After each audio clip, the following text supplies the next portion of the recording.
Welcome back with Reverse Watch G-Move Jibah Movie.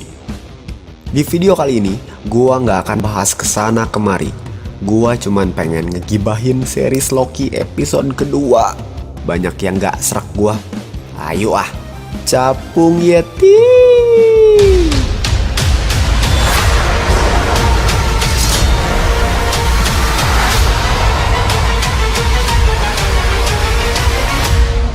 Oke, gini, setelah episode 2, gua semakin panas. Pengen ngomongin hal ini. Ini buat Marvel ya. Marvel sayang, Loki itu bisa berantem. Oke, 1. Waktu ditangkap, sekali hajar langsung dilambatin waktunya. Gak ada perlawanan sama sekali. Sedangkan kalau kita ngomongin masalah kecepatan, masa Commander yang badannya efek pandemi gini bisa ngalahin kecepatan panahnya Hawkeye? Ditangkep pakai tangan kiri lagi, tangan jelek. Oke, ya udah, itu masih oke lah. Anggap aja TVA itu bukan manusia isinya. Oke, 2. Nah, yang kedua ini sih lumayan, ada perlawanan gitu. Tapi choreo fightingnya agak lamaan atau bagusan dikit gitu. Ini tuh kayak B aja. Atau Loki itu menahan karena dia perempuan. Lah, dia aja nggak tahu jenis kelaminnya apaan. 3. Di episode 2, Loki lawan orang yang dirasuki oleh Lady Loki di Roxxcart. Tapi ya Tuhan, Loki dihajar abis-abisan kayak jambret.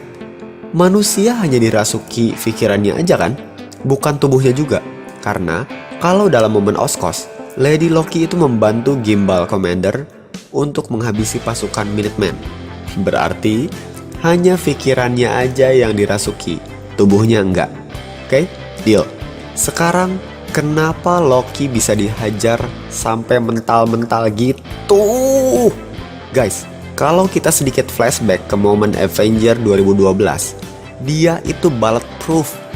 Ditembakin juga kagak apalagi dipukul sama lelaki paruh baya gitu.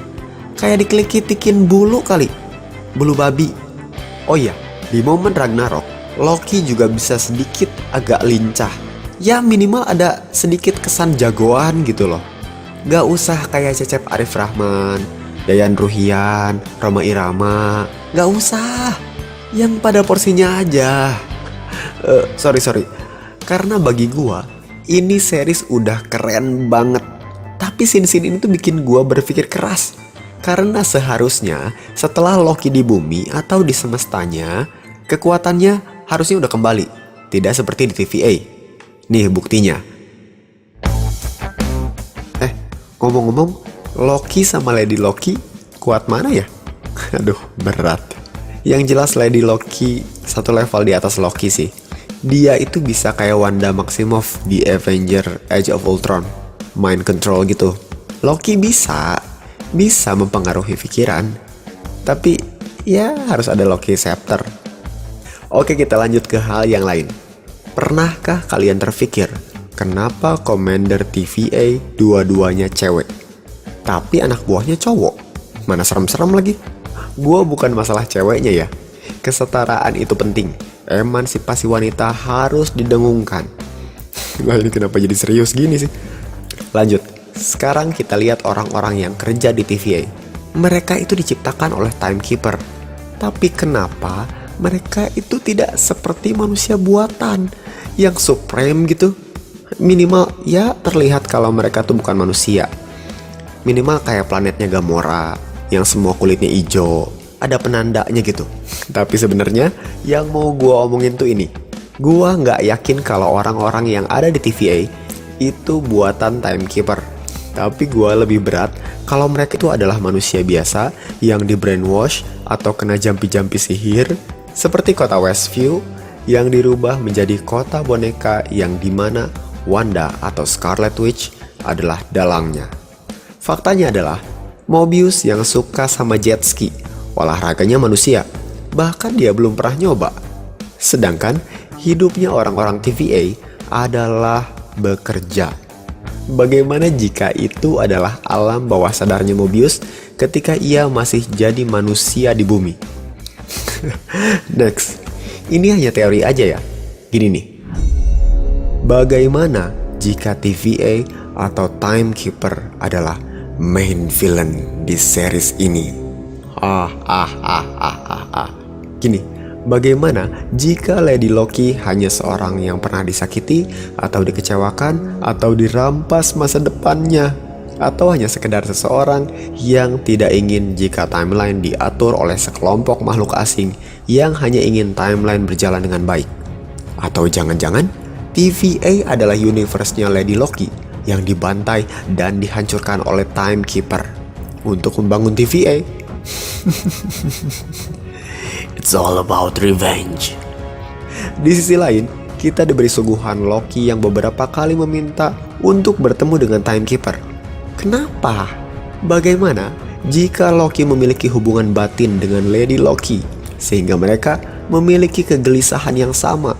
Dan Loki dari episode pertama dan kedua sudah menyinggung tentang Space Lizard, yang dimana sesungguhnya dia belum tahu bagaimana wujud aslinya Timekeeper selain yang ada di komersial video Miss Minute dan patung besar di TVA.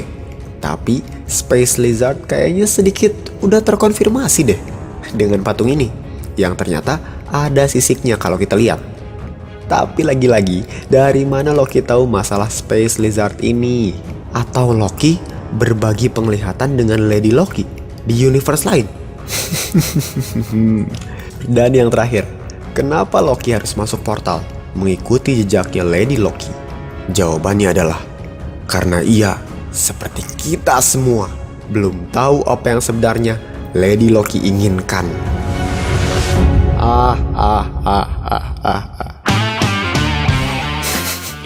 Ternyata yang punya pertanyaan bukan kita doang, si Loki juga. Yaudah deh, semoga Loki juga nonton YouTube gua ya, amin. Oke guys, sekian Jibah Movie untuk kali ini. Buat kalian semua, jangan sungkan buat memberikan komen jika kalian tidak setuju atau punya pandangan lain. Sekali lagi terima kasih buat yang udah nonton dari awal sampai akhir. Jangan lupa like dan subscribe agar kita bisa terus ngegibah. Oke deh, adios amigos. Reverse Watch, G-Move, signing out.